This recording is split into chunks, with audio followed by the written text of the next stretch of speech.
Dialogue thingies. No. Ah, yes. This call is being recorded. Hello, everybody out there in the internet. Welcome to Aimless Babble Z, episode 236. I'm Taking Master, joined by. Trioptical. So yeah, no RPG this week. And we don't know when he's coming back, so we can't tell you if he'll be here next week either. Yeah, that will be strange. But hopefully, if he's not, we can still have some awesome pre-E3-ness and stuff in the coming weeks. Well, I guess we of course we all, it's E3, so it's like, dude, we could just like talk about that for days. And, Are we doing pre-E3 today? No, not today. Oh, okay. It's not time yet, Tropical. It's close. It's coming soon. Oh, it is. It is. And the announcements just keep on hitting. But yeah, so much been playing, some news, and if we can pull one out of thin air, maybe a weekly segment too. So E3 stuff? why not, Tropical? Why not? RPG's not here to stop us.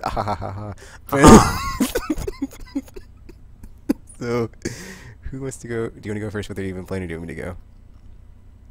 I think we've both been having a pretty light gaming week, I think. Yep.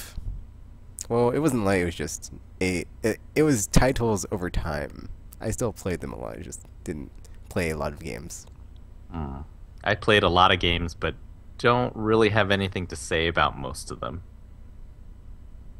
Well, I guess I can Where go. does that leave us? I guess I'll go. Okay, then. yeah, you'll go. So, been playing Soul Sacrifice. This game is pretty insane as far as storyline, because you're all in a dungeon, and there's this book that's all like, I'm gonna help you out here, but you can't trust the book, because the book is you find to be it's crazy itself. He's just all, or I guess it's a him. I don't know. It's named Libram. It could be a dude. It could be a lady. Whatever.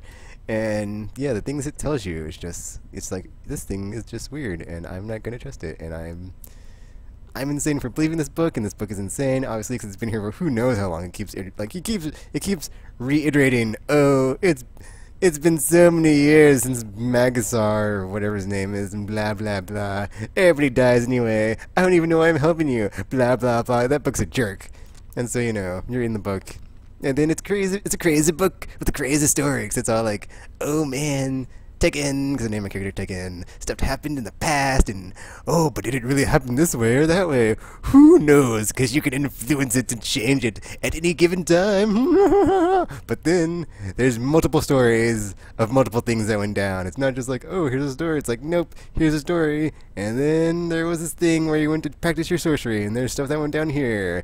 And there's this thing where you went to go fight this dude, and there's, like, it's so super crazy, schizophrenic, like, non-chronological insanity going on as far as gameplay. Because I haven't talked about the gameplay. It's just crazy old storyline. Thanks, Japan. Yeah. It's very similar. Not like 100%, but it just has the Monster Hunter vibe going on, where it's like me and, well, when you later on, when you get like a couple companions, you and two other AI people going through and clearing the quests to like take down enemies. Gets the Monster Hunter mojo flowing, and then it's got some, you know, interesting mechanics. However, like, there's a lot of deep stuff going on. It's pretty crazy, because like at first I'm like, okay, this is a pretty basic game, but then it just keeps throwing stuff at you as far as like, oh, you can customize your hand wraps to give you more attributes on your attacks and blah blah blah, and like, oh, so it's like there's way more stuff to do, and then you can like grind for that stuff and then make it more awesome, and then yeah, you get attributes, and then there's like elemental stuff, and it goes and goes and goes, and like different types of attacks that you can do, and like healing or projectile or close range. And then like beyond that, just your basic abilities have multiple ways to attack, so you can like have a like melee type skill equipped and like hold down the button, and you'll do this like really flourishing animation, and like whatcha, or you can just like hit him once and just keep hitting him over and over, and like so that's pretty cool. And then like the only thing I was like not liking with the game was I don't know, dude, just like the no health bar thing gets on my nerves.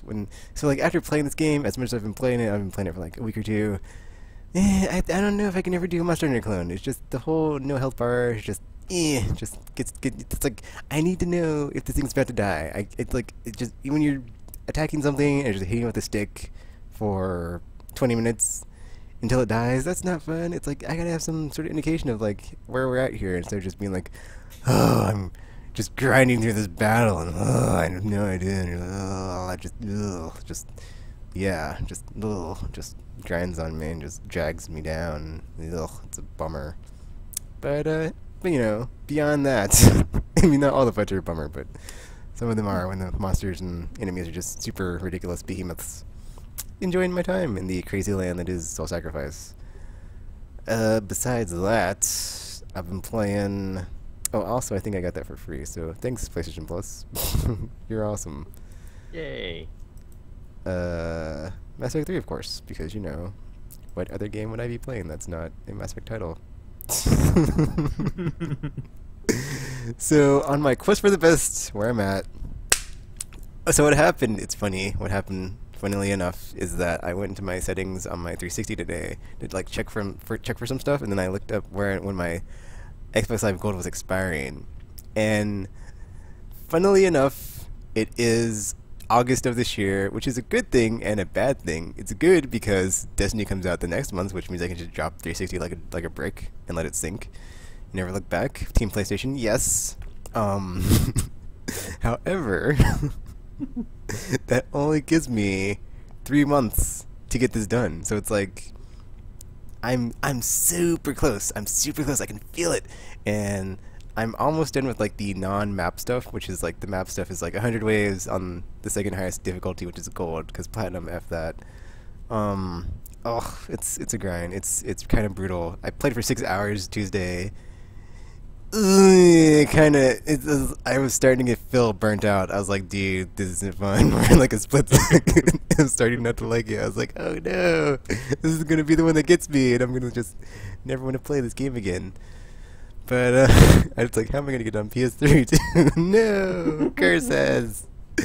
So, you know, after that traumatic event of, you know, playing a game for 6 hours on that difficulty against, I was in like, of course I like had it on the same enemy type because like the Geth, they may be super annoying and whatever, but all the other enemy factions have like a one-hit kill enemy, so that's just, if that happens, I would rage so hard. It's like you get that's like so far, you get so far, and then only to be taken down in like one tap, oh, beep, they just breathe on you. Well, okay, they don't just breathe on you, you die, but it's just like, oh, I just grabbed you and crushed you, or oh, I just grabbed you and threw you to the ground, or oh, I just stabbed you with a sword, or oh, I just impaled you with my hand because I'm a banshee, and that's what we do. It's like, that would be very, very rage-inducing, so it's like, you know, this way with the Geth, even though it is super kind of, you know, doing the same enemy over and over, and just, you know, it's like, I can take it, even though it's, no, so,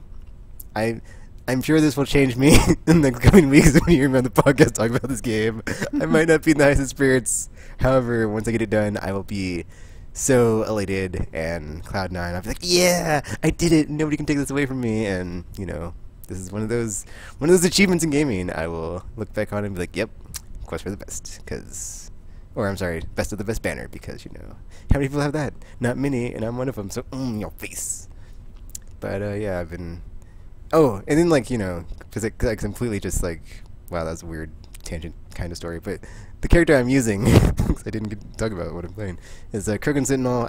I brought him back from retirement, because, like I said that a week or two ago, I'm not sure if I said it on here, but, like, I had not played Gold or Platinum since, like, August, I think it was August 2012 was the last time I played Gold, and I played Platinum for, like, the Operation Lodestar, which was, like, something after that last time playing Gold, and like I haven't touched Gold or Platinum since then, and then going back to it, it's just like, ugh. However, I got my secret weapon, my Krogan Sentinel, and I know how to rock it with him on Gold, and like, yep, it still works, man. We still got our amazing awesomeness of biotic grenades and tech armor, and nobody can take us down. So it's just a nice long slog through Gold, but I'm getting there. So Mass Effect 3 is where I will be for the next 3 months on Gold and beyond, because I got to do it on PS3 too. Oh, because I got to take down No Chuck. It's like, I'm still coming for you, No Chuck. When I'm done 360, I'm coming for you back on PS3. And yeah, I'm gonna I don't know what I'm gonna say, but yeah, in your face and stuff. But that's all I've been playing. Cool. Actually, I did. confirmed- Oh, go for it. Sorry, that once Tekken doesn't have his gold, he can still show off his banners on Mass Effect HQ. Otherwise, it would seem sort of meaningless to me. I mean, he himself, yeah, he would remember. No one can take that away from him. But if you can't prove it, in the past you had to take a picture of the screen or something like that. But now you can fake all those things. Oh yeah, I can only take a screen cap and be like, haha, yes, nobody can take this from me.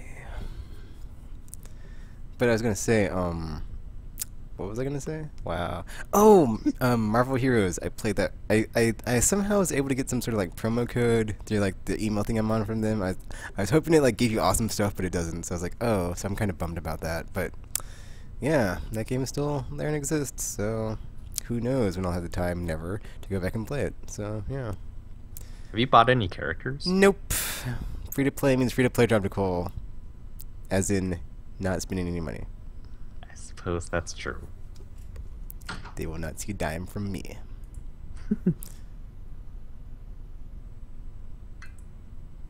That would be nice, you know. The if games that all these comics think I I buy, played. if they had some sort of like free code for like comic readers or something, but whatever.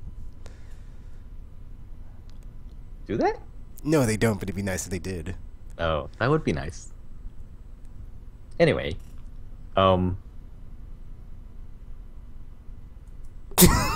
It's radical. I blanked. I can look it up for you.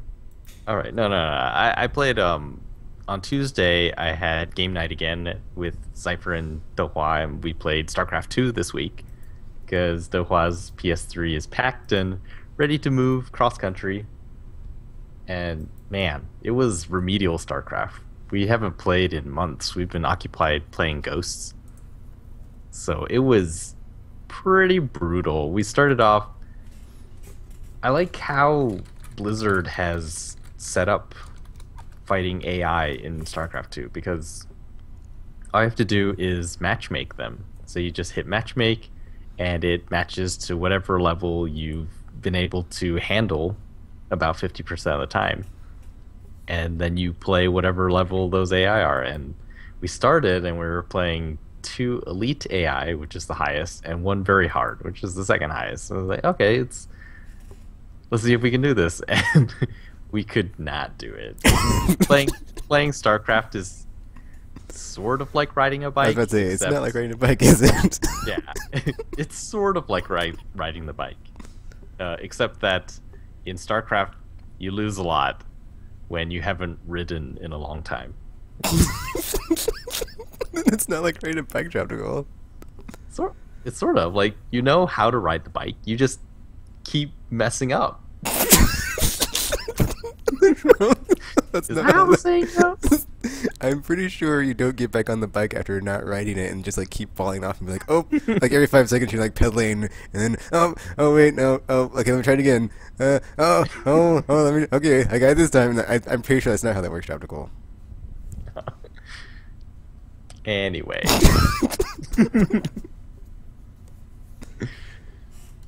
It's sort of... It sucks right now. We're stuck in between levels. We're sort of at the level of very hard, but we can't quite handle elite yet. And it's a crappy place to be in StarCraft 2, because elite, the AI starts to do clever things. They'll do different strategies. So at the beginning, if they see you have no defenses, they might rush you. If they see you do have defenses, then they'll build up and then do a standard time attack. And there's just a lot more strategies. Sometimes we'll just be building up, saying, oh, they haven't come yet, and then they'll come in with cloaked flying units, and none of us have any anti-air or detection. It's like, oh, well, now we're dead. That sounds like a very mean AI. Yeah, but it's cool. It gives... The game feels different every time. Whereas with very hard, they basically do the same thing the exact every single time. And that's basically the time attack. So essentially, you have to be ready before a certain time when they come with all of their troops, and most of the time kill you.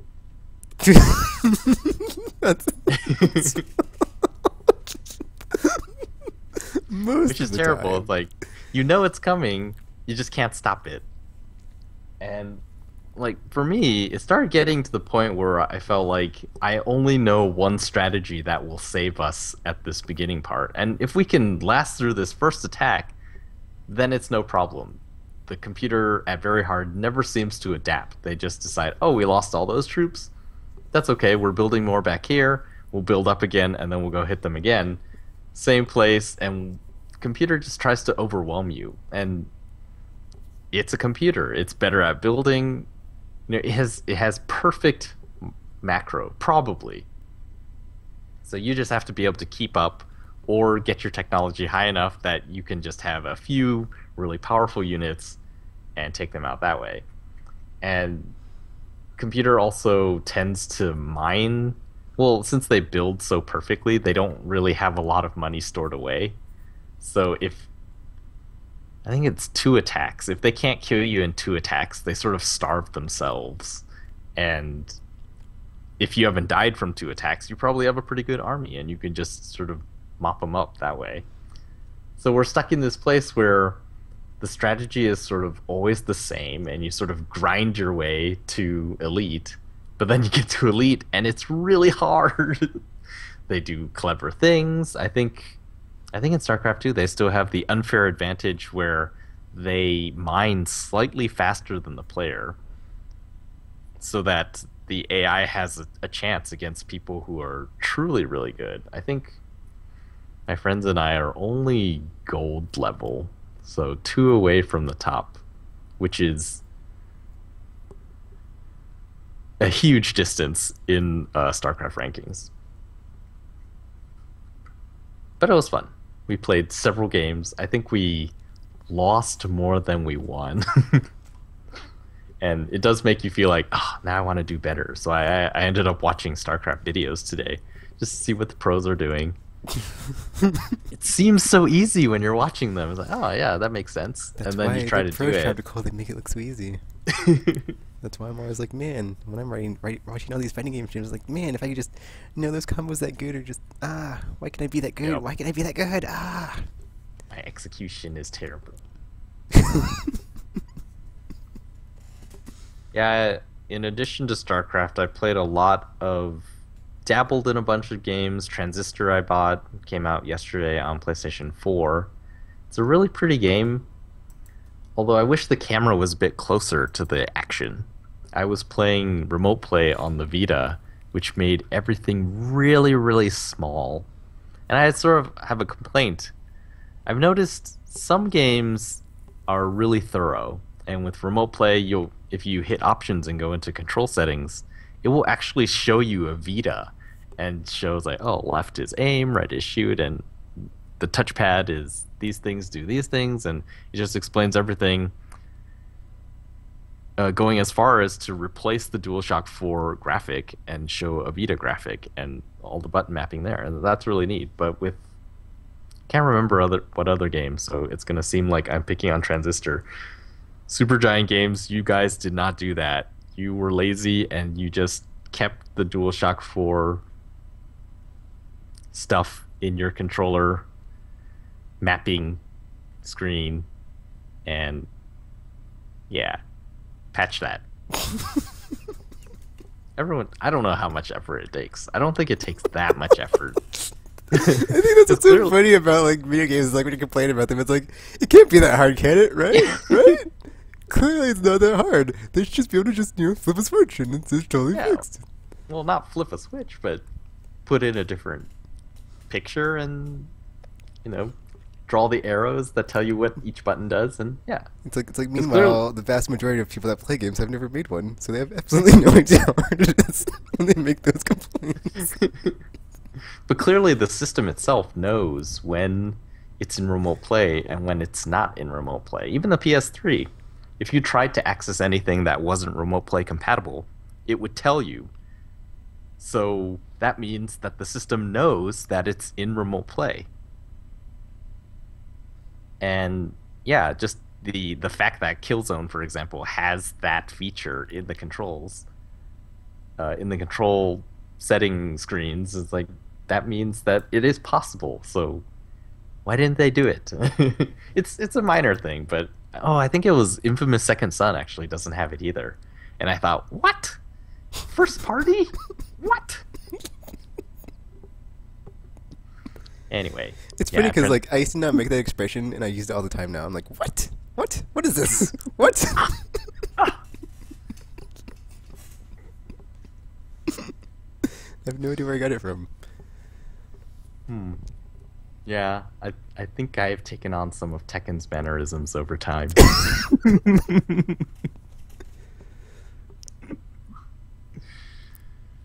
But Transistor is very pretty. It does some cool stuff with the DualShock 4. The sword talks to you through the controller speaker, and the light bar apparently pulsates in time with the voice, but I don't understand why so many people complain about the light bar. I can't even see it, so even when they do use it, I don't know it's being used.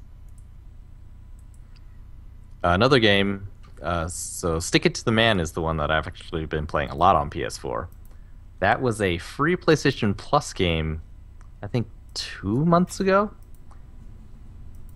It's really good for a game that I've never heard of. Basically, it's basically, well, okay, that sounds like not that great a compliment. It's a good game, and I'm surprised I've never heard of it. I'm sorry, that just sounds so funny the way you said that. It's like I give my glowing endorsement for a game I've never heard of. It's so great.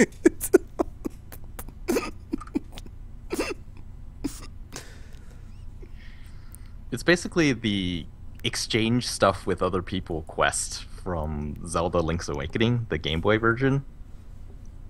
Well, the Game Boy game. Where I think in that one, the first thing you got was it the Yoshi doll in the store? Did you play that one? Are you talking about the original Game Boy game? Yeah, the Link's I've Awakening. never played that one. Oh, you never played that one? Oh, But you know, if they brought it to the 3DS, you know, virtual console, yeah. The smart thing. Yeah, and not take it hostage on the Wii U. Well, I don't know if the other Zelda games had this. Maybe Link to the Past had it. Essentially, you start out, and it's sort of an innocuous thing, and you pick up this item, and you can't use it in your equipment slots. And like, oh, okay, what's this for? And then later you find out, oh, this person needs this item, which is the thing that I happened to get way back when. And so you trade it, and you get another item, and then use that item to trade with someone else. And in the end, I don't know, it was a sort of side story in Zelda where you were helping all these people with their little problems, and you ended up with some sort of reward in the end. And Stick It to the Man is basically structured in that way. So the premise is you are this guy, I believe your name is Ray, and you test hard hats. And one day a satellite falls on your head. Oh, it's framed really. That sounds hilarious. So it's like your daily task in life is like getting hit on the head with things. Basically, it's a comedy game. And it's pretty funny. But yeah, a satellite falls on your head or something. You wake up in the hospital, and you have this glowing, spaghetti-looking arm and hand growing out of your head, but only you can see it. So you think you're crazy. Ray thinks he's crazy, and he finds out that he can listen to people's thoughts by grabbing their brains with this imaginary arm. I can see where you're going, trying to go with like, I like this game even though I never. Yeah, it sounds so hilarious. It does neat stuff with the controller too. Like when you grab people's brains and you start to hear their thoughts, it comes out of the controller. And initially, I didn't know what was happening because the first thing that they show you can do with the hand is you can use it as sort of a grappling hook. So there'll be places in the world that you can grapple onto, and then you'll be able to clear platforms that you couldn't do otherwise. And yeah, I was holding down the button, and I heard just whispers coming from somewhere. I was like, what is that? And it turned out it was the thoughts of the people around me coming out of the controller. Like, oh, this is really cool. And then I found out, oh, you can actually use the arm and grab people's brains and hear very clearly what that individual is thinking. And essentially, the game boils down to you go around, grab people's brains, find out what they need, find out what they want. Then you go find those things from other people, from other places in the environment, and fulfill all those needs and clear levels that way. Isn't that kind of like oh, what's that DS game that everybody likes that is by Square Enix that they're never gonna make a sequel for? It's in like the modern day Japan. Oh, The World Ends With You? Yes, isn't that like some of the side quests in that one? Where it's like you have the buttons, or not the buttons, but like you have the thing where you can hear what people are thinking somehow, and like Oh, yeah. you are able to like go back and like backtrack to like get the items and stuff, and like from all the weird shops and stuff. Huh, yeah. I guess it's something like that. Man, I don't remember that game very well. That's very sad. It was so good. Well, at least you remember the name, unlike me.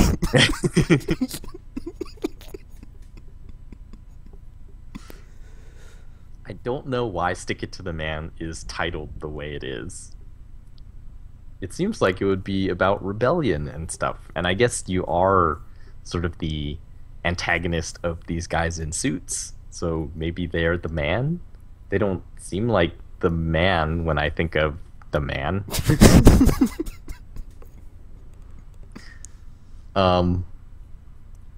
What else? Yeah, it's sort of broken up with some light platforming and I guess chase scenes. The men in black, they chase after you and you have various ways of avoiding them, but you have no combat abilities. So you're basically supposed to run away and avoid them. And there's different variations on the grapple mechanic and the item using mechanic that allow you to do that. It's really good. I'm enjoying it a lot, and I'm surprised that I never heard of it. It's so good.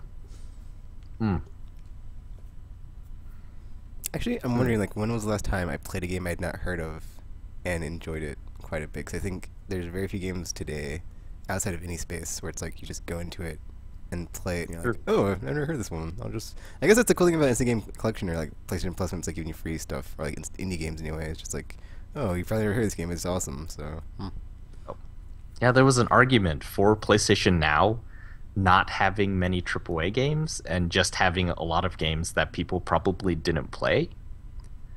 Because during the PS3 era, there weren't less and less, I think, as the games industry has matured and grown. There are fewer and fewer games that are truly terrible that get released. Most of the truly terrible games just don't. Yeah, it seems like. Oh, go ahead. Yeah, it makes sense then. I mean, why would you put all the Uncharted and all the God of Wars and all that sort of stuff on PlayStation 3 or on PlayStation Now when most people have probably played those already? You should put the lesser known titles, especially if it's going to be a subscription service. I think if people are subscribing, yeah, maybe you give them some of the AAA games so they don't feel like they're intellectually, they don't feel like they're getting ripped off by second tier games. But on the other hand, like, there are things on Netflix that I've watched because they were on Netflix, not because I thought they would be good. Many of them were not that good, but still. Yeah, I was gonna say, it seems like nowadays, at least currently, on PS4, Xbox One, PS3 360, it's like all the garbage games have been like pushed out of existence because the budgets are just so high that you can't afford to just put out a turd because everybody will be like, "Ugh, did you hear about that one? Yeah, don't play it." It's just like instantly you'll be like tagged of this game is terrible.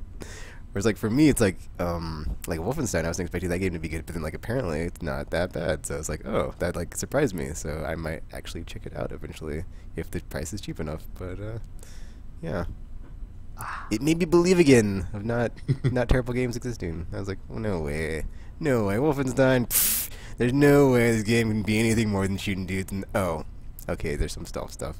Okay, maybe the post-Nazi future is kind of cool thing to check out. Okay, I was wrong. I'll say it. Jeez, Just like when I was talking about Watch Dogs, like, oh, they haven't shown any car sections. I wonder if it's in trouble. No cars on the road. Oh, clearly I was wrong. Oh, my story with Wolfenstein. I ordered it from Best Buy because I have that thing that gives me 20% off new games. And I thought, okay, Wolfenstein, the marketing around it has been incredible. So, and clever, not the brute force Gears of War Halo type marketing where they just do promotions that games don't usually do. It was just, the German versions of 60 songs. I thought that was really cool. So I was going to give it a chance, pre-ordered it, and they shipped it out. Supposedly they shipped it out on Monday. I will not get it until next Tuesday. What? That is the speed of standard shipping at Best Buy. That is ridiculous. And it's crazy. I looked at the tracking, and it's in Ohio. I am in Wisconsin. That is 2 states over. That's less than a day's drive. But they're just gonna sit on it, I guess, until Thursday night, Friday. And yeah, it seems really strange to me. How could it be so slow? Yeah, standard shipping should not take a week. Yep. It's ridiculous. In that same order, I also broke down and got Borderlands 2 for Vita. So we'll get to see how that goes. I saw the 360 Game of the Year edition on sale, and I was like, "Ew, I'm tempted." But then I was like, "Well, my live's about to run out, so I won't be able to play co-op. So no point. Just let it go, Tegan. That is true. Just let it go." And I already have it on PC, so it's like, dude, you already have it on 2 consoles or 2 platforms. So overkill, man, overkill. It's like my time. I finally learned at the end of this console generation, double dipping, triple dipping, totally not worth it. It's like I finally learned my lesson. Change man, unlike Gamer12, who's in the chat on Twitch right now. Hi, Gamer. And some other person, because it says 3, but who knows who the other person is. Or if there's another person, maybe I'm just crazy. Okay, I have a question, Dr. Cole. You said at the beginning of the game on Stick It to the Man that you get a satellite dropped on your head. Does he have his safety helmet on when that happens? And does he survive? Because that just sounds hilarious. He doesn't have the helmet on. Oh, okay. But he does survive. Because that just sounds... That scene is really cool. The way that they tell the story and Stick It to the Man is really... I think it's like the first and second levels, the way that it sets up the story that way. It's really cool. Like, oh, this is going to be a fun game. And I've been playing more and more of it. Like, yeah, I was right. How come this received such little promotion? This game is so good. Is it an indie game? It is an indie game. Oh, there you go, Tropical. No budget for things such as marketing and whatnot. Or promotion. Yeah, promotion. What is that? We're just gonna put our game out and people will buy it. Or we'll see how it does in the flooding sea of games that is just blowing up every day. Yep. Even worse. Speaking of Plus games, the other Plus game I checked out a little bit was Skullgirls Encore. It's quite good. I like the story, and I haven't seen much of it yet though, so I will reserve judgment till next time. But so far, I'm liking it. So many games, so many free games I've not played. It's depressing. It's kind of depressing. It's just like I go down my game list and I'm like, man, I want to play that game. Or I go to the store and I'm like, oh, I'm looking at my download list, but I haven't downloaded it yet. And I'm like, oh, I want to play that. They just sit there. They sit there on the blade. Where's the time? Where's the time? Too little. So I believe that's it for what we've been playing. Cause yep. Like we said, we both have not been playing a lot of games. So what should we do now, Tropical? Should we move on to the news or do something else? I guess we could do the news, and then if that spills over into any E3 stuff, we'll just let it happen, because it's Aimless Babble Z. Alright, well, let me stop Pamela here, and we'll come back with the news. Whoa, what just happened on Pamela? It was whatever. Effing Pamela. Whatever. It better not. This call is being recorded. Oh my gosh. Alright, we're back with the news. Tropical, I think Pamela did not record that whole last segment that we did, because I looked at the timer and I clicked stop and it was only at 48 seconds and I have no idea what happened to the rest of that time or recording. So at least we have the stream to archive. Yay! Backup plans. When can I finally just buy a computer that works all the time? When? Curses. Well, Pamela, I can't believe we had to pay for that. If only this functionality was built into PS4, I could just stream it on that and archive it and all that stuff. We use the Playroom.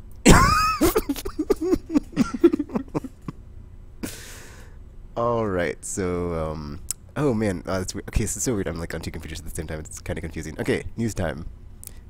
Don't shake your head at us, gamer. First news story. Far Cry 4, out of nowhere, is, you know, coming out this year, just like the other awesome game that came out of nowhere, Arkham Origins. So, you know, November 18th, PS3, PS4, PC, Xbox 360, Xbox One. They're like, oh, we're not afraid of Call of Duty. First-person shooter. We're first-person open world. We're in the Himalayas. People don't even know where that's at because, you know, stuff. And yeah, so that was a very out of nowhere, just pre-E3 bomb. I was like, oh man, because I loved Far Cry 3, so well, I love 2 as well. So it's like, yeah, Far Cry, yeah. Well, the first one, there's like multiple versions of it, but like the non-terrible one, that one is good too. So you know, I love me some Far Cry. So yeah, more Far Cry, totally awesome. But then it got me thinking, like, you know, with all these games that are being shown now, it's like, what is Ubisoft gonna show at E3? Like, that's like one giant kaboomo they could have like shown then. But they're like, oh, well, we can announce this before, just like to give us more space for more awesome. So my hype right now is just like, but day by day it just goes up and up and up as like the more of the stuff is just like announced. And it's just like, oh, I cannot wait until I get my PS4. It's like I might even get it sooner than later if, you know, certain things possibly are true, and you know the coming soon does not turn out to be in the fall and is in the summer. Who knows? Oh, I can only dream. But yeah, Far Cry 4, believe. There's also some pre-order stuff, so you know. Yeah. Whatever. That's our world. Yeah, pre-order culture is just terrible. Hopefully it's not like get this at Amazon, get this at Best Buy, get this at GameStop, get this at Walmart. 'Cause that's the worst. When like it's all cut into pieces. Here, have the clippings, peasants. Delicious. Snip, snip, snip. Yeah, the coming soon that Tekken's referring to is Batman Arkham Knight finally got their first in-engine gameplay trailer. They called it. So good. Oh my gosh. It looks so good. Oh my gosh, I watched that like 10 times in a row as I was eating my cereal this morning. I was just like, and I couldn't even say anything. I just kept eating. That's all I was doing. Just like, oh my god, so good. Just and then at the end, it didn't say, oh, coming, blah blah blah. It said coming soon. So I'm like, dude. Like right now, I am just like, so like I said, I'm through the roof. But like, I just cannot wait for E3. It's like they're gonna say when it comes out, they're gonna show all this cool stuff. It's just like, I'm so excited. I'm just like, it's like I love this time of the year. It's just like E3 time is just like the best time. It's like I don't care what anybody says. It's just delicious. Just man, so good. The Batmobile and I'm sorry. Okay, I'll stop. I'll stop. Stop taking. Stop. I'm so hyped right now. His suit has changed so much throughout the series. Now it's sort of Iron Man-ish. It has all these little parts that move and flex, and I don't know how I feel about that. I sort of like the way that it looked in the Arkham. I think Arkham Cities was pretty similar to Arkham Asylums. And Arkham Origin, they talked about, yeah, this is the past, so it's supposed to look like Bruce Wayne sort of pieced this thing together. and Arkham Knight, yeah, Arkham Knight is supposed to be. He's at the height of his power, and so I guess yeah, if Batman is all about the gadgets and tech, I guess his suit should be really awesome. Or maybe it's supposed to show that it's further in the future. Or, yeah, I don't know. It seemed it was sort of weird to me. There's a whole section of the trailer which just it's very Iron Man esque. He's so skeptical. I was just hyped and pumped the whole time. So I didn't even care about that. I was just like, oh, it looks so good. Oh, it looks so good. I want to play it. Oh my gosh, I want to sit here. Just yeah, my brain kind of melted in my bowl of cereal. It looks so good. Oh, it made me reminisce back into the Dreamcast times of, you know, graphics are like blowing me away because it blew me away, and I was like, you know, it kind of looks like, you know, the pre-rendered like of the Arkham games, of like those pre-rendered cutscenes. It's like that looks like the game engine, like, you know, we used to talk about when we were talking about the PS4 and Xbox One. And like, yeah, it is. Believe, dudes and ladies, believe. That's all I'll say. I can't wait to play it, man. And then I had like my Batman withdrawal, and I was like, man, I really need my Batman fix. Need to play some Batman, but I was like, dude, I gotta play some Mass Effect. I don't have time for this. So yeah, I'm still in that state of Batman on my brain. So I might play some after the podcast, or not. We'll see. And then the next news story, kind of a bummer because it was one of the also next-gen games. I was just like, oh, blown away people when they saw it. Tom Clancy's Division delayed to 2015. So, you know, hopefully it's going to be a spring release and not a fall, because that would be a long time. Even though there'd probably be like awesome games in the interim, such as Destiny and Order 1886 and Drive Club and Batman and Watch Dogs. I mean, there's no shortage of awesome games to play, so, you know, take your time, Ubisoft, but I will not forget this, and I'm totally pumped and really waiting to see what they have to show, if they have anything to show at E3, because, man, they look so good. That was the game, yeah, that was another game that made me just gush all over next gen. Does it look sort of like a contemporary Destiny? Ooh, I would say, actually, yeah, because it has like the co-op zones, or not the co-op zones, but like the PvP zones, and then like it's co-op, and like you can drop in, drop out anytime. So yeah, it's about, and then like it seems like there's going to be an emphasis towards like the gear and customization of your character as you go through the adventure. Actually, before we move on, like that was like something I was thinking about when we were talking about Persona. Or not Persona, but like just Shin Megami Tensei in general last week or the week before, whatever. It's like thinking of like The Walking Dead. I think like one of the reasons it is like so like that universe is like, you know, the world is beyond saving. I think that is like a really interesting like concept / setting for a game, because like, you know, usually in like a JRPG when it's like, oh, I'm the savior, or like, oh, there's this big bag I have to take down. It's like, oh, that's like the whole crux of the plot. But like if everything is gone and like everything is already like hit the fan and everything, like there's no fixing this, dude. Like you're not gonna be able to fix this. It's like the world just exists as is in this, like, you know, can it be put back together? Can like it's like just the ramifications like after like the aftermath of like something, and then like the consequences and aftermath and whatnot of like that thing that happened and like made everything terrible, and like now you're just living in the you know, the time of when stuff is terrible. So it's like you can't save the day because the day has been lost. So it's like just a really interesting concept to like be thrown into that of, oh, you're the hero, but there's no saving to do because we're all just lost souls running around in this terrible place. And yeah, and it's just like the tone of those situations are just like way much darker, I guess. So I guess that's like why they also are appealing, at least to me. I'm like, man, I can't get enough Walking Dead. It just, I guess like on a basis of like not of like the way it comes out like every couple of months or whatever. It's just like I can feel terrible about, oh, Chapter Cole.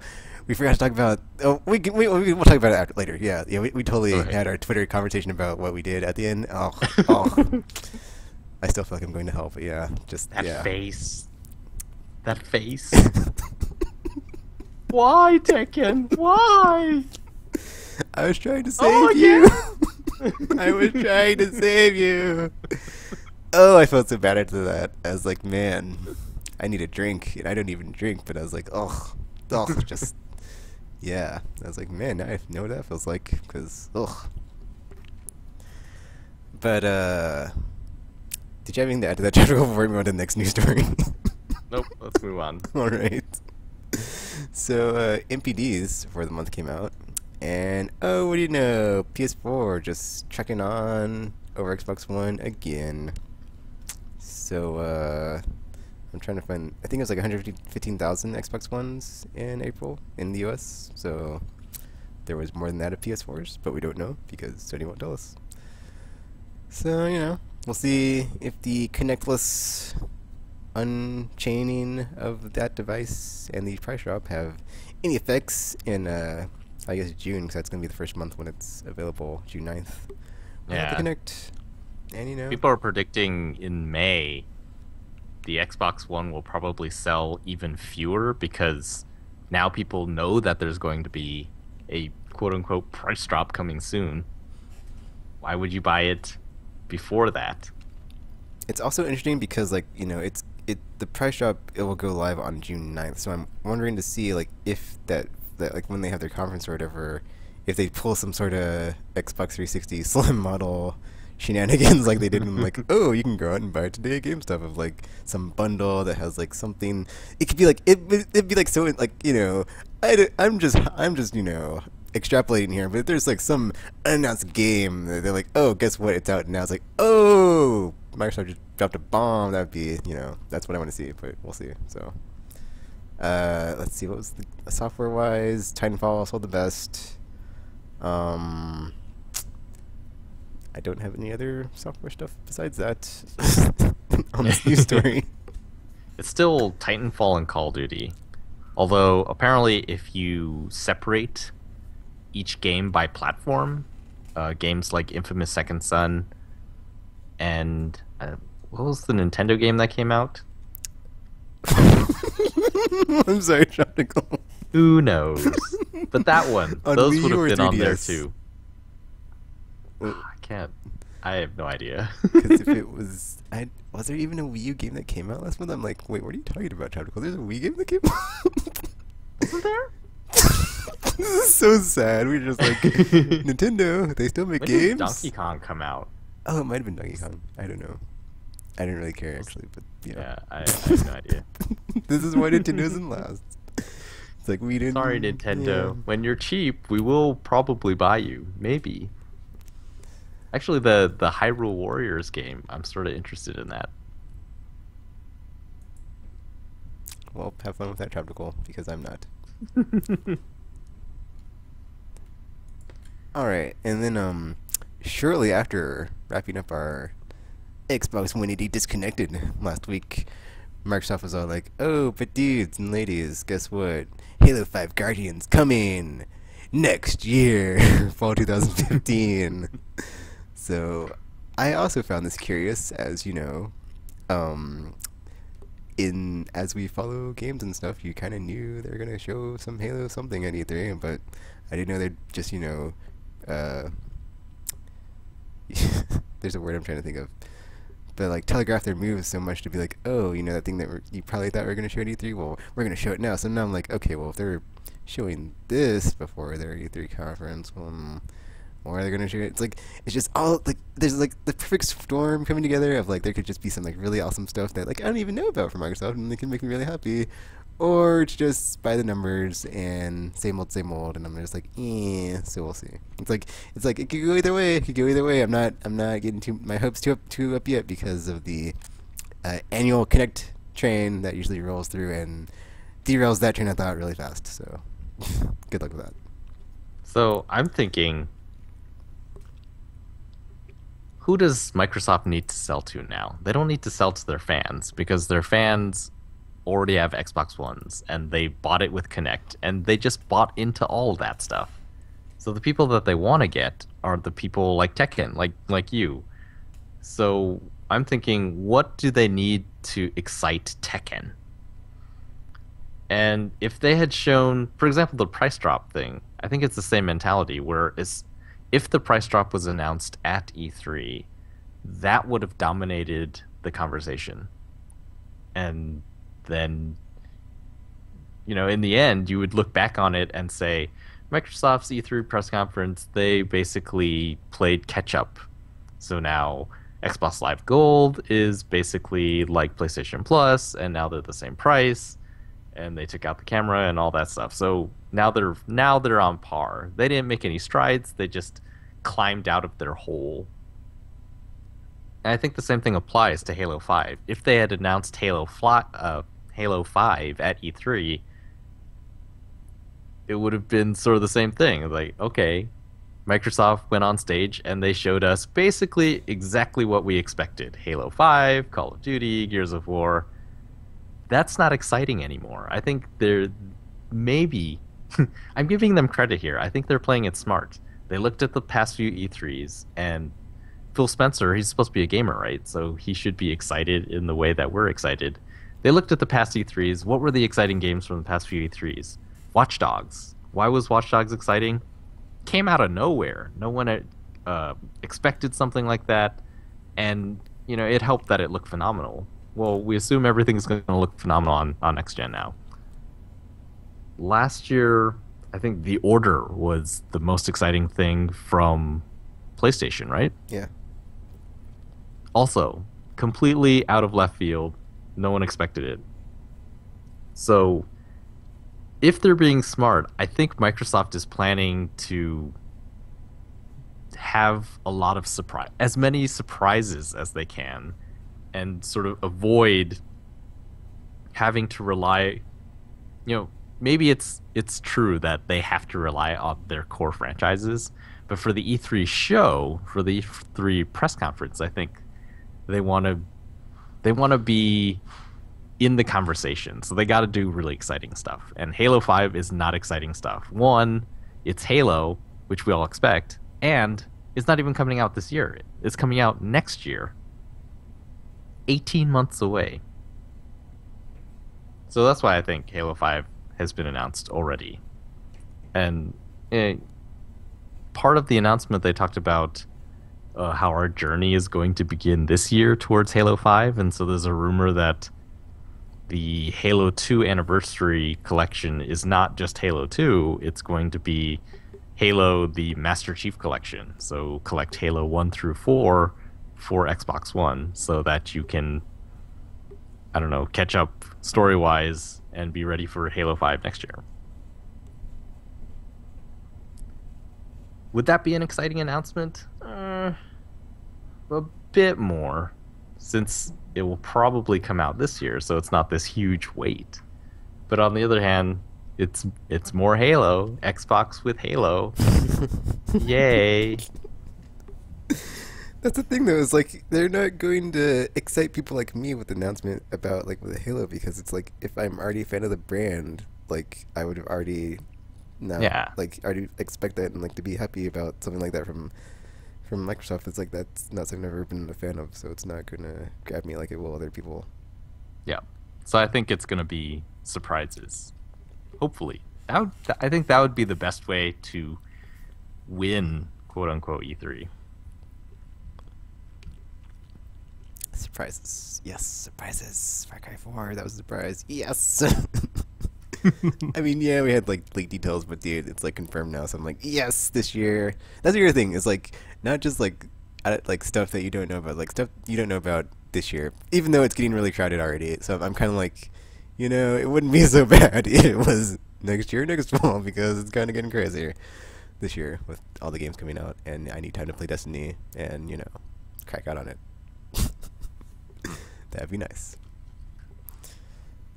Alright, and then next news story is Killzone Shadowfall is going to add co-op. So, I was completely ready to just not even buy with this game, but the co-op mode is completely standalone, so yay, Killzone! I like co-op.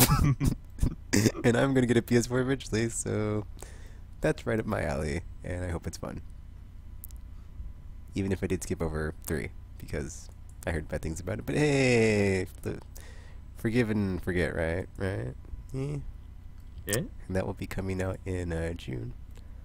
So if you have it already, you can get it with the season pass or standalone. So yeah, because co-op. Who doesn't love co-op? Or who doesn't not? Well, yeah. Who doesn't like co-op? Nobody likes. I said that wrong. Whatever. Anyway, next news story. Overthinking it. So last year, Nintendo had some roundtables. I don't remember what they talked about, or maybe they didn't. Whatever. But this is one of those things where it's like this is where they announced Pikmin 3, I think, or something a couple years ago, and they're gonna have two this year. One of them is about Smash Brothers, and then the other one is we don't know because it's gonna be a new game for 3DS. Oh, ooh, what could it be? Surprises. I guess part of my brain is like new Star Fox, but then I'm like, dude, I want it on Wii U. But then I'm like, dude, I don't want it on Wii U because not doing so good right now. So let's just hold that one in our back pocket and not be too soon on that. Okay, Nintendo. I mean, yeah, I've been like begging for that on the podcast for like the last 3 years, new Star Fox. But now's not the time. Let's just hold that for later, because let's not put it on a platform that's not doing so great. Just saying. Next news story is that we already talked about the Halo Master Chief thingy rumor. Another rumor, however, YouTube possibly acquiring Twitch for around $1 billion. So that would be interesting. Are you on the positive or the negative side of this? I don't know, because I'm kind of indifferent because I see it from both sides. It's like, even if it does go, I want it to like go to YouTube just because like their stuff works, and like Twitch is I've had issues with Twitch. Like when I was streaming Mass Effect the other day, it's like I was streaming for like 3 hours, and then all of a sudden I like checked my Elgato, and apparently it just stopped. So it'd be nice if their infrastructure was better. I would definitely prefer that, because that's kind of like the only way that can happen, because YouTube has like ridiculous infrastructure for internet stuff, and it'd be a great match because they can't get the streaming together, but Twitch is totally in the streaming game and ready to roll. It's just a matter of what is the legality of the copyright situation, and how will that have a cascading effect on everything that's under the umbrella that people do on Twitch when they stream stuff. Yeah, that would be terrible. That's the only like serious ramification of, everything works like it does. You just can't have any game music at all in the background or weird stuff. It could get bad. I'm positively, or I'm cautiously optimistic, because I want it to happen, because Twitch is like not that great anyway. Just saying. Like, I mean, yeah, we're on it right now and streaming, but there's interface. There's something to say about that. And for the longest time, I could not find things, and it was really annoying. Yeah. And they were right in front of my face, but could be better. Could be. Twitch has a lot of usability issues. Just today, it sucks. I can always load the ads just fine, but then the video will start and it just won't start. And now I have to reload, and it'll reload the ad, and the ad plays just fine, and then the video doesn't really play that well. So I'm if ads are the payment for content, I'm paying a lot more for a lot less content. And for some reason today, the ads were all in Spanish. So they're also not capturing who I am as a viewer very well. So yeah, I think I would be in favor of YouTube being Twitch's overlord.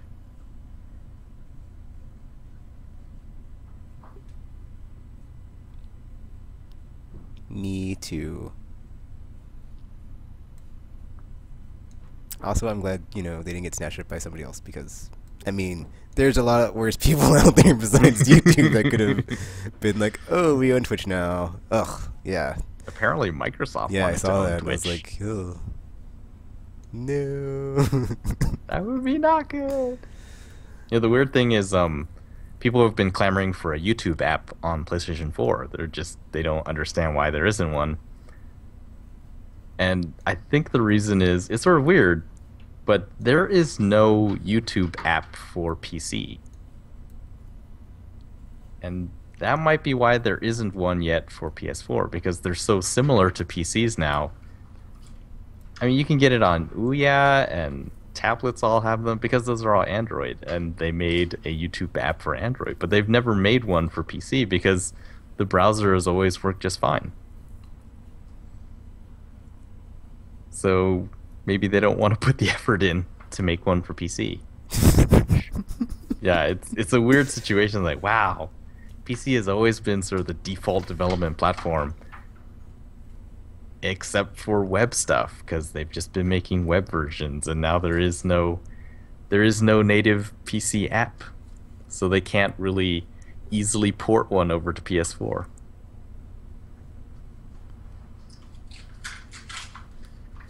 All right, next news story is EA's press conference at E3. We'll be showing. Wow, it should be right here in the headline. Okay, 6 new games, unannounced, that we don't know about. So you know, Totally unannounced.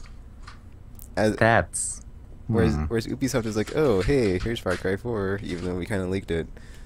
EA is like, yeah, you don't know it's coming. Well, there's a Star Wars game, but we don't know if that asterisk counts. So you know, maybe it does, maybe it doesn't, because they showed like a teaser last year, like, oh, here's a Walker foot and the Star Wars logo.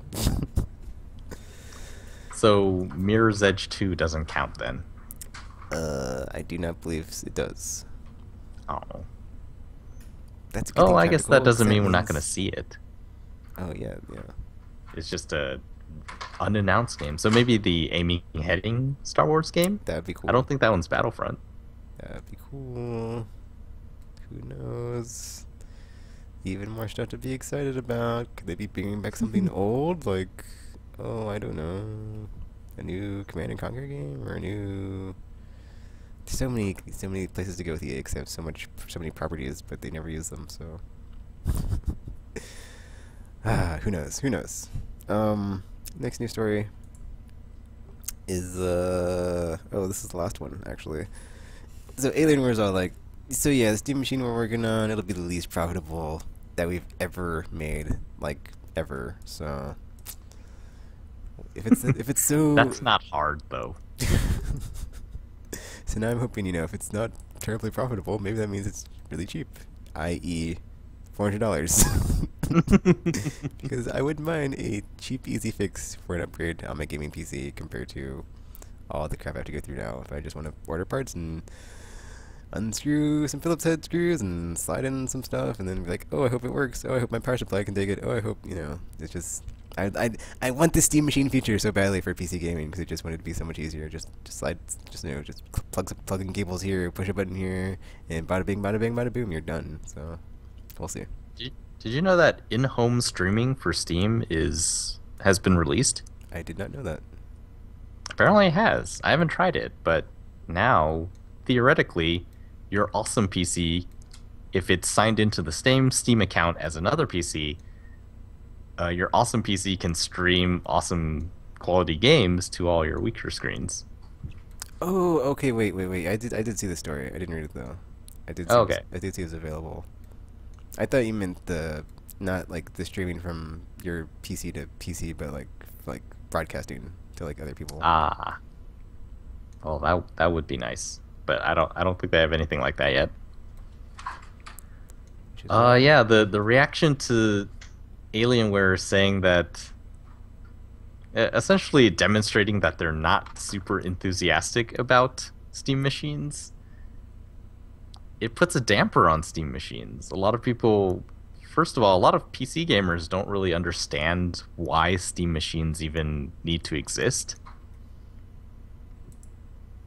When I read those, I kind of see their point. I mean, I now have I have an Alienware. I also have a gaming laptop. So would a Steam machine even fit into what I need? It's hard to say. Well, that's the thing. It's been too long. Yeah, we don't know anything about them. The only thing that seems to be different would be the Steam controller, but you can buy those separately, apparently. But then since it's on Steam, and even though it's through Linux, you can still play games that have, controller support, so you wouldn't have to use the Steam controller necessarily anyway. Yeah. So what is the Steam machine? Who is it for?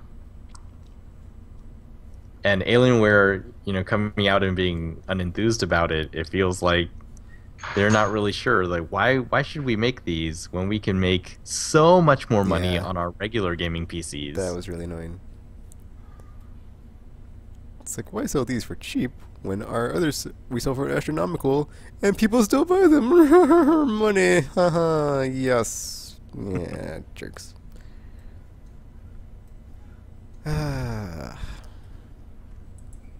I just hope more games get more games get Linux support. So eventually, Steam machines are a viable option.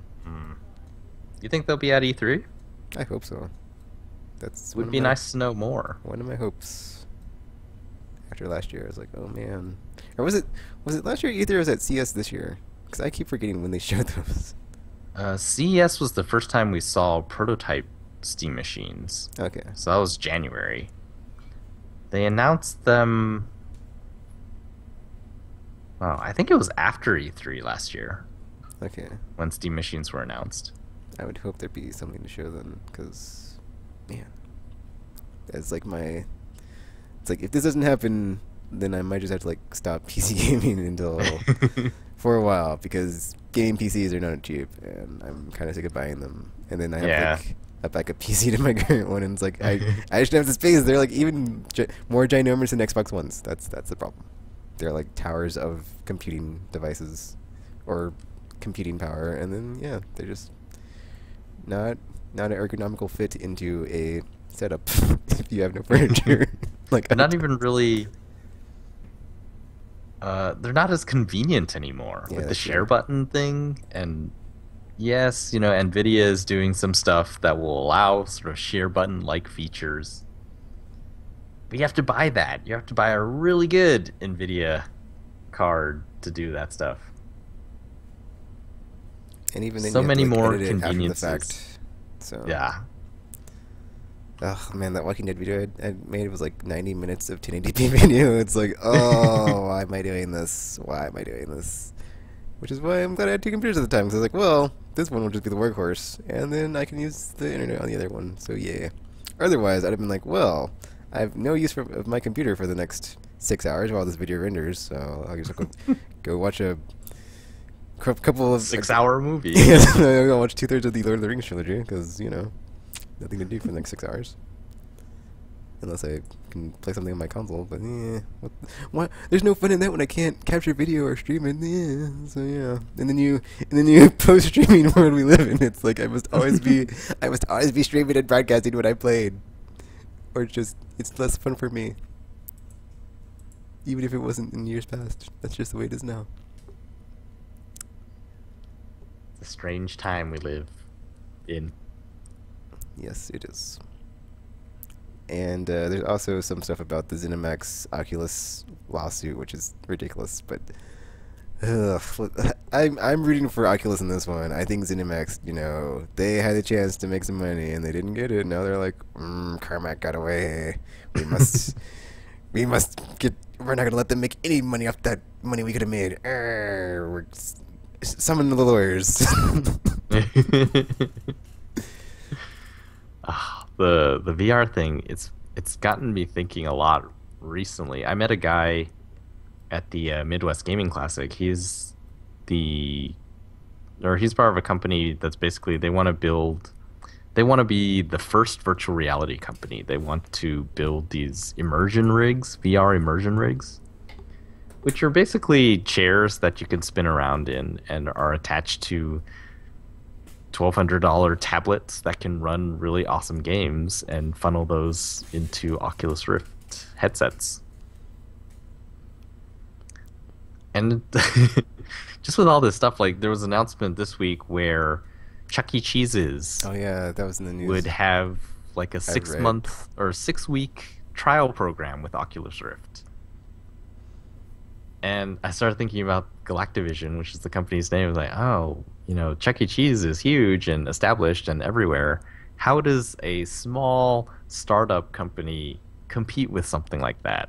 See, it's funny you said that, Charter, because I was watching this video. I think I put it in the Aimless Facebook thing on our chat, but like the Omni whatever those people are, the treadmill, like Oh, the treadmill? they said that they wanted to like put those into arcades or whatever to like try to bring them back or whatever, and I was like, I'm not sure if that would work, but it could like maybe be like a slight resurgence in that if like it was like the only place you could go to get a VR experience, and it was like Hmm. it was what's the word I'm thinking of? It was not too expensive. I'm trying to think of a word for it, but and they could like make money off of it. Inexpensive? No, I mean like, like if there was like a way that they could like make money off of it and not like be charging too much. I guess profitable is the word. I don't know. Yeah, that was the thing. Galactivision, when I spoke to him, he said that I asked him what he thought about Project Morpheus, and he said no. He basically told me that he doesn't believe that Sony understands VR at all. But it was weird because the things that he was talking about with Galactivision, things like having a screen on the back of the chair so that people who are with you can watch what's going on. Stuff turning VR into a social experience.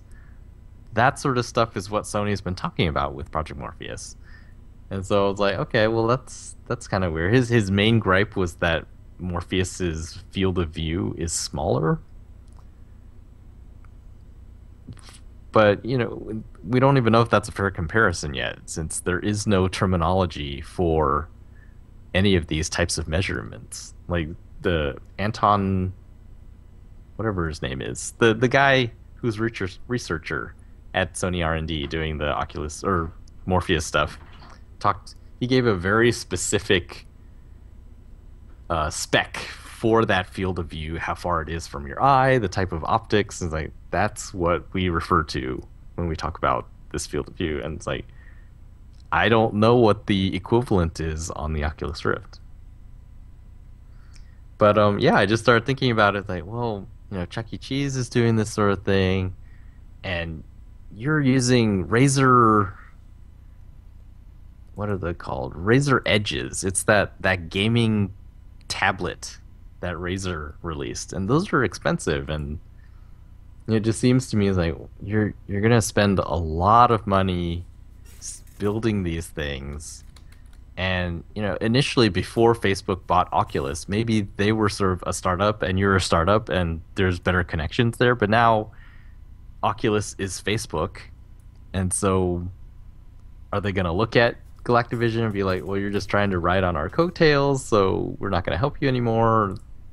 There's all these sort of economics considerations have been popping into my head. It's like, wow, does that make sense to use tablets? I mean, PS4s are $400, like a fraction of the cost, and Morpheus will probably be around the cost of Oculus. I don't know. This is all tangent things. Yeah, I was gonna say like to bring back the whole Steambox thing, like or Steam machines, like it could be like I think that could like make them so popular if they do ever materializes. Like it could be just Oculus ready, since like the specs for them are just so ridiculous to run That it. would be cool. Then you just have to like buy one, and then depending on like how much those cost. Oculus Rifts, so or some sort of like bundle. I think it could kind of be a resurgence as arcades. Because I think a lot of people aren't going to plop down that kind of money, and they'll be okay with just spending a few hours out on the town in a virtual reality world in some pizza restaurant. See, that's so weird because like I just bought these two documentaries about like the '80s era arcades and like how they died out. So it's like it's so weird because we're talking about how like this happens in cycles. It kind of like seems like it might happen again, where it's like, oh, I'm gonna go to the VR center and have my VR experience and then come back home. But see, there like casual was a gamers that time like don't when want to be so arcades- invested in it and like spend the money to like buy a full featured thing they can just use that on. Yeah, I guess that's true. Like, how often would the people not invested want to go out and experience VR? Maybe they go once, and they decide, oh, this is so awesome, I'm going to buy it in my house. Or, I guess, you know, That's what I think. And you also have to like look at like the experiences that they're gonna have available to them, because it's like something that's true.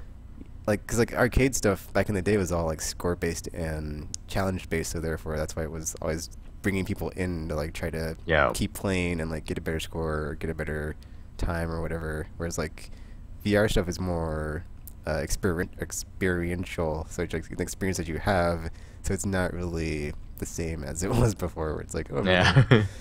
just keep on eating all these Pac-Man pellets and get the high score, or beat this guy in Yeah, Street even Fighter. pricing is going to be a weird thing that they have to figure out. Because before it was, oh, you play until you die, and then the games were designed to kill you as often as possible. But with VR,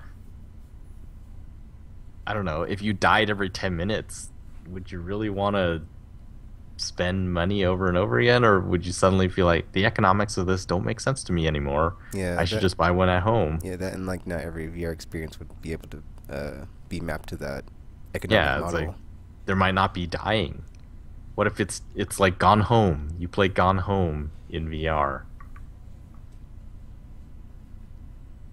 Then you would need a ton of rigs and a huge space. Oh wow. It's funny So though, many because problems. I haven't read the story, but I saw this article that had it mentioned Second Life, and then I have been like the biggest hater of Second Life ever since I saw it. But then after I saw it and like thought about Oculus Rift, I was like, okay, well maybe after all these years it might actually work. Whatever. I guess I was Tekken strong again. 0 for 3 for this week. Whatever. I Second would Life. much have rather it be PlayStation Home 2.0. Second Life. Yeah. So many people drink the Kool-Aid on that. I just don't know how. I've read so many stories about that over the years and just like cannot get. Yeah. I'm not gonna go there. But yeah, it still exists. It still exists. Somewhere, someone's pumping money into it. So, what do I know? Hmm. However, it is like an interesting, like weird alternate. Like if VR was to be integrated into it towards like a really immersive VR world, like it could be like a mirror to what like a possible future Oculus integrated Facebook would maybe look like. All these dudes running around as ladies, and all these people being who they're not, and they're like fake profiles, and they're just there wanting to spend time with you. It's super weird. I don't know. Makes me feel weird. Not something I would use because I don't use Second Skin or Second Life. Ugh, Second Life. Ugh.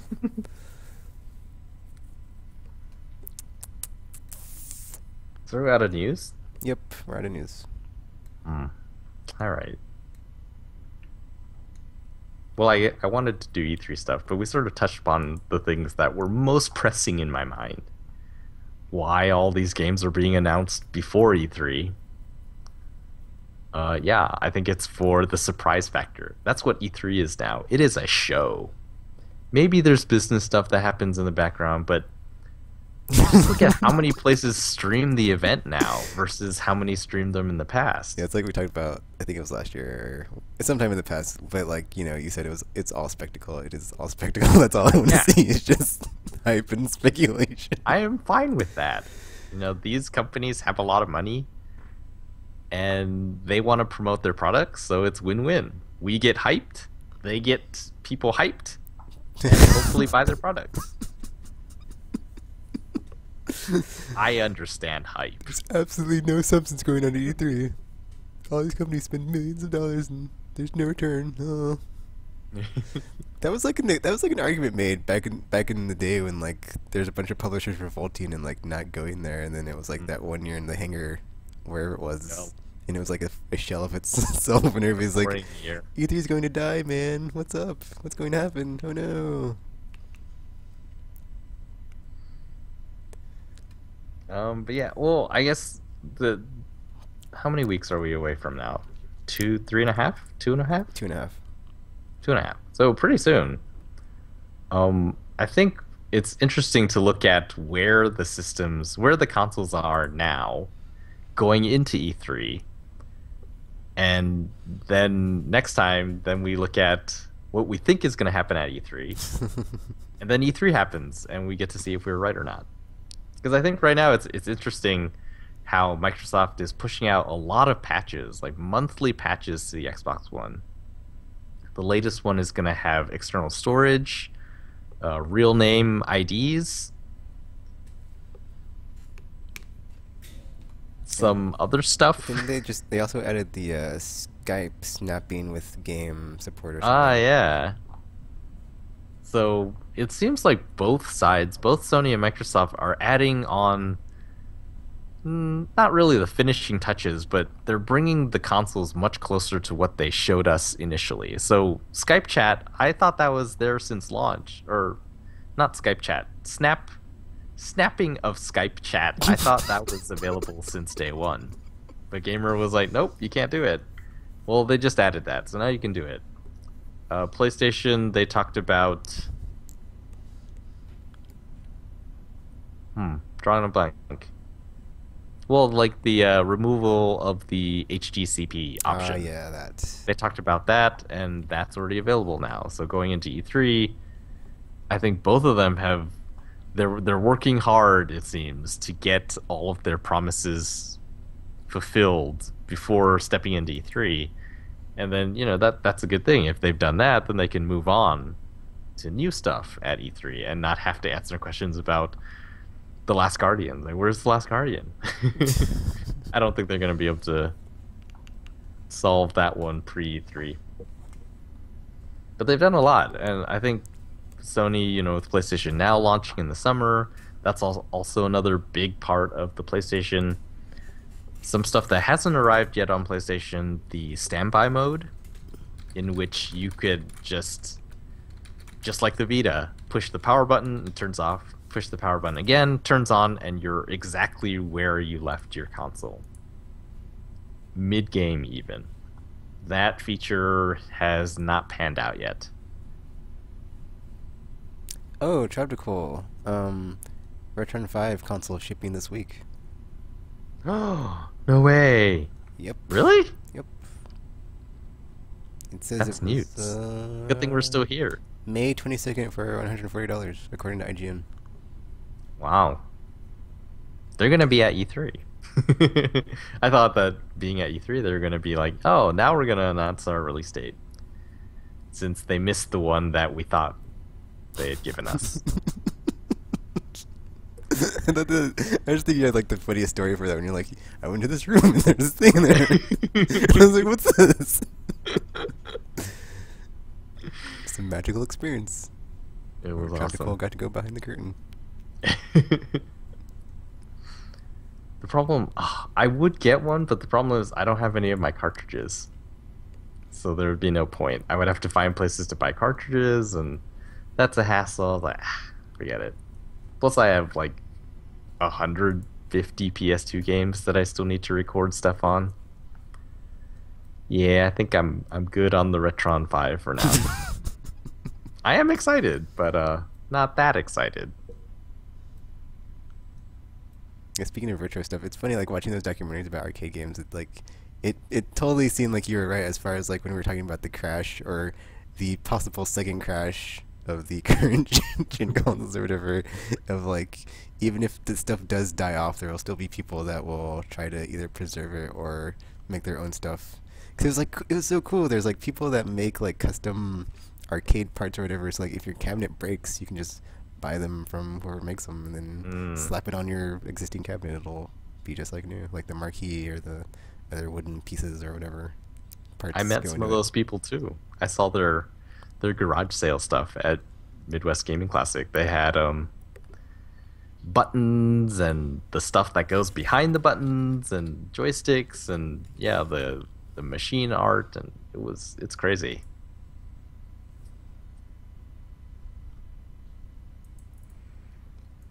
But yeah, Microsoft, does their system do everything that they said it would do? I guess you it phrase does. It like that, Tropical. I think How it did does. They change their mostly. mind? Yeah, it will no longer do some of the stuff. Oh, and Eurogamer is saying that without Connect, you can't control your TV and your audio system and all that stuff. I'm really interested to see what Microsoft does, like as far as like the whole backpedaling on the connecting of like it's so central to Mm. what we want to do, and like if you just take out that central nervous system, like what does that mean? Yeah, Eurogamer puts it, the Xbox One, everything that made the Xbox One has been whittled away. So what do you have left? I mean, it's a game machine.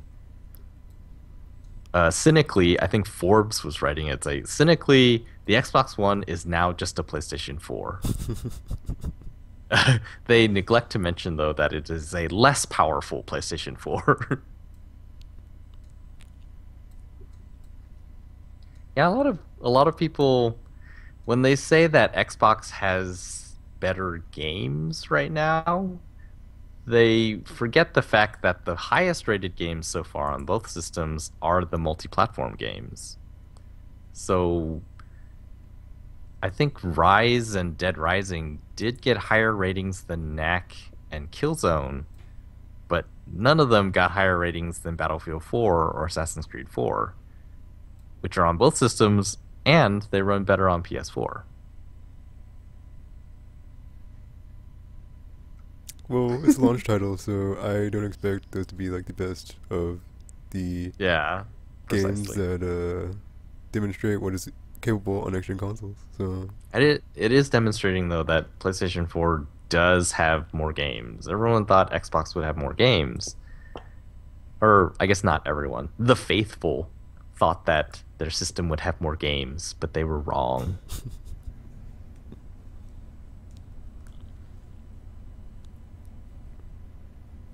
Now I'm tangenting from the E3 stuff I wanted to talk about. Ugh.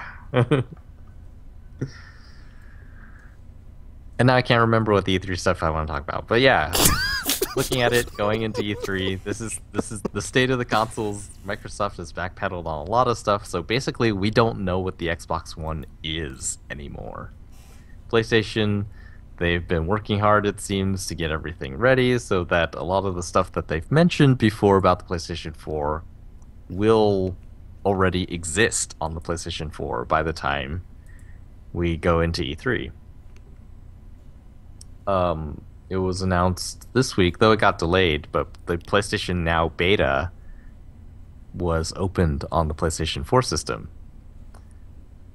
I still did not get in. I'm sad. I thought about it, it's like, is it because I have too many PS3 games? I mean, they can tell. And they just decided, oh, this person's not going to play on PlayStation Now. He has all the games, so why would he stream them when he can just play them? oh, that's great. But if it's on PlayStation 4, then there's a reason. Because it's not natively, PlayStation 4 can't play any of those games. Actually, thinking about like one big surprise that could like go either way with like Sony and Microsoft, that could like be a really big blow with any type of backwards compatibility with like so many people having 360s and PS3s, Mm. which is like any type of whispers about or Oh, any gosh. details, I guess, for that to like be integrated into the PS4 Xbox One. That might get people excited, especially when the price is so similar still. So it's like Yeah. I can just upgrade at $400 and then play all the games I already have. So Huh. I guess that's true. I would be really excited for that. Yeah, Xbox, I think I'm in the same boat as hypothetical Tekken. They have to do surprises in order to impress me with the Xbox One. Sunset Overdrive, I'm starting to think, yeah, down the line I would like to play that. If it's good. It's Insomniac games have been kind of hit or miss. With the PlayStation, that rumor about PS1 and PS2 games being upresed on the PS4. Oh my gosh. That would be so cool. Plus, well, I mean, everyone knows I bought a lot of PS2 games recently. scavenger hunt. But plus, man, that would just be insane. Suddenly, the PS4 library would be humongous if it includes PS1 games, PS2 games, and they give you a reason to play them on the PS4 because they're going to look better. PlayStation Now launches with PS3 games. Suddenly, the PS4 becomes the ultimate PlayStation. It becomes the PlayStation because it plays all of them. That would be really exciting. Ah, this is why I love you 3 times so much. It's like you can never dream anything too wild for it not to be possible. It's like after the whole Gaikai thing, it's like, dude, just dream me about PS2 games, man. I want to believe, yes. There's so many. There's so many. Or just take it a step further and make it backwards compatible. Yes, that'd be the perfect solution. So great. It's like if you want to knock out Blow City, there you go.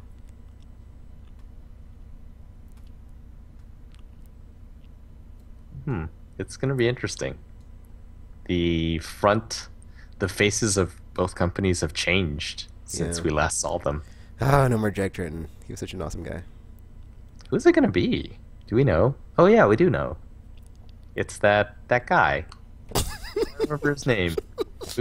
We'll meet him at E3. I think is the thing. So I don't know how much power do those people have. Maybe I think Phil Spencer is really looking to be awesome at E3. After that Connect thing, I was like, dude, I think he's playing for keeps. Yeah. He's like, dude, we're such a huge corporation. I don't care how much it costs. Do it. Unstrip the Connect. How much is it going to cost? Those losses are acceptable.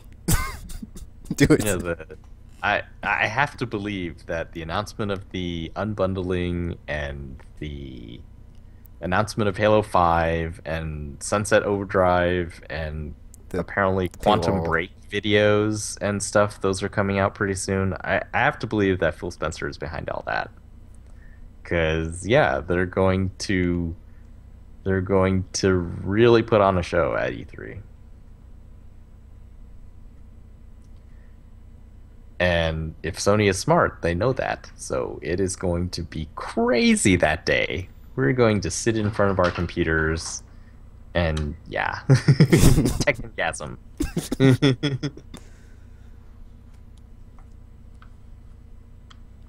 Oh, I can't wait for man. The anticipation is killing me. So soon. At least there's something to look forward to. Yay. And then there could be stuff that gets either leaked or announced before then, so yeah. Just keep on getting better and better. You're just gonna keep building and building until June 9th, and it's just gonna explode. Hopefully not literally, because that'd be terrible. That would. But there's also been cool games coming out. So we get to play cool stuff while we're hearing about cool stuff in the future. Yeah, it is the best time of the year.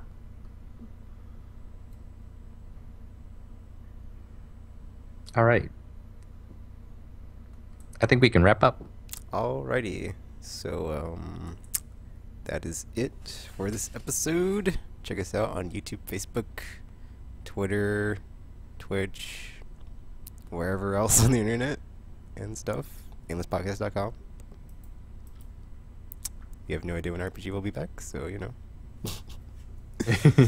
We'll rope in other people, gamer from time to time. Hi, gamer.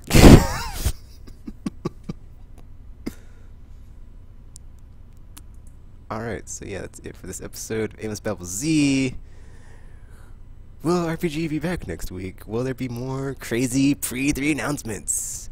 Will one of the co-hosts that are there or in attendance finish a game? Who knows? Find out on the next episode of Aimless Babble Z. Pew pew!